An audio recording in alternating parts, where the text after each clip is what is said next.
السلام علیکم ناظرین، فیصل وائس یوٹیوب چینل پر خوش آمدید۔ جو اس بات کو پسند کرتا ہے کہ قیامت کے دن اس کا اعمال نامہ اسے خوش کر دے تو اسے چاہیے کہ اپنے اعمال نامے میں کثرت سے استغفار ذخیرہ کرے۔ استغفار اعمال نامے میں نور بن کر چمکے گا۔ جو شخص دن میں 70 مرتبہ استغفار کرتا ہے وہ جھوٹوں میں نہیں لکھا جاتا، اور جو رات میں 70 مرتبہ استغفار کرتا ہے وہ غافلین میں نہیں لکھا جاتا۔ جو مومنین اور مومنات کے لیے استغفار کرے اس کے لیے ہر مومن اور مومنہ کے بدلے نیکی لکھی جائے گی۔ جو مومنین اور مومنات کے لیے ہر دن 27 مرتبہ استغفار کرے گا تو وہ ان لوگوں میں داخل ہوگا جن کی دعائیں قبول کی جاتی ہیں اور جن کے ذریعے اہل زمین کو رزق دیا جاتا ہے۔ جو شخص استغفار کی کثرت کرتا ہے اللہ تعالیٰ اس کے لیے ہر مصیبت سے آسانی اور ہر تنگی سے نکلنے کا راستہ پیدا فرماتے ہیں اور اسے ایسی جگہ سے رزق دیتے ہیں جہاں سے اسے گمان بھی نہیں ہوتا۔ حضور اکرم صلی اللہ علیہ وآلہ وسلم نے فرمایا، اللہ کی قسم میں دن میں 70 مرتبہ سے زیادہ اللہ تعالیٰ کے حضور توبہ استغفار کرتا ہوں۔ استغفار گناہوں کو مٹانے کا اعلیٰ ذریعہ ہے۔ بے شک دلوں کو بھی اسے زنگ لگ جاتا ہے جو لوہے کو زنگ لگتا ہے، اور دلوں کے زنگ کو استغفار اتارتا ہے۔ اگر تم کثرت استغفار کی استطاعت رکھتے ہو تو خوب استغفار کرو، بس بے شک اللہ تعالیٰ کے ہاں استغفار سے زیادہ نہ کوئی چیز باعث کامیابی ہے اور نہ ہی کوئی چیز زیادہ محبوب ہے۔ خوشخبری ہے ان لوگوں کے لیے جو اپنے اعمال نامہ میں کثرت سے استغفار پائیں۔ بہترین دعا استغفار ہے۔ ہر بیماری کے لیے دعا ہے اور گناہوں کی دعا استغفار ہے۔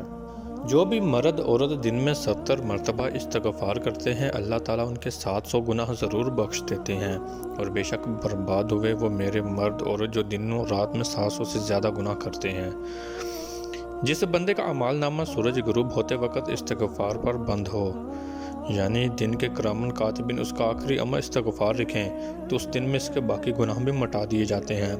رجب کے مہینہ میں استغفار کی کثرت کیا کرو، بس بے شک اللہ تعالیٰ اس کے ہر گھڑی میں جہنم سے لوگوں کو آزاد فرماتے ہیں، اور بے شک اللہ تعالیٰ کے ہاں جنت میں سر سبز و شاداب شہر ہیں جن میں صرف ماہ رجب کا روزہ رکھنے والے داخل ہوں گے۔ جو شخص ہر فرض نماز کے بعد 70 مرتبہ اللہ تعالیٰ کے حضور استغفار کرے تو اللہ تعالیٰ اس کے جملہ گناہ معاف فرما دیتا ہے، اور اس وقت تک دنیا سے کوچ نہیں کرے گا جب تک اپنی بیوی حور اور جنت کے اپنے رہائشی محلات نہ دیکھ لیں۔ بے شک آپ کا رب اپنے اس بندے سے خوش ہوتا ہے جب وہ کہتا ہے، رب اغفر لی ذنوبی، اے میرے رب میرے گناہوں کو بخش دے، اور وہ جانتا ہے کہ اللہ تعالیٰ کے سوا اس کے گناہ کوئی اور معاف نہیں کرے گا۔ بے شک شیطان کہتا ہے، اے رب تیری عزت و جلال کی قسم میں اس وقت تک تیرے بندوں کو گمراہ کرتا رہوں گا جب تک ان کی روحیں ان کے بدنوں سے جدا نہ ہوں۔ تو اللہ فرماتے ہیں، میری عزت و جلال کی قسم جب تک وہ میرے حضور استغفار کرتے رہیں گے میں انہیں معاف کرتا رہوں گا۔ کریم صلی اللہ علیہ وآلہ وسلم نے فرمایا، میرے بہترین امتی وہ ہیں جو برائی کریں تو فوراً استغفار کریں، اور جب بھلائی کریں تو خوشی پائیں، اور سفر کریں تو نماز میں قصر کریں اور روزہ افطار کریں۔ نبی کریم صلی اللہ علیہ وآلہ وسلم نے فرمایا، زمین میں 2 جائے امان ہیں، میں جائے امان ہوں اور استغفار جائے امان ہے۔ میں تو جانے والا ہوں اور استغفار بطور جائے امان باقی رہنے والا ہے، بس تم استغفار کو ہر ناپسندیدہ معاملے اور گناہ پر لازم پکڑو۔ جو شخص ان کلمات کے ساتھ 3 مرتبہ استغفار کرے تو اس کے گناہ معاف کر دیے جاتے ہیں۔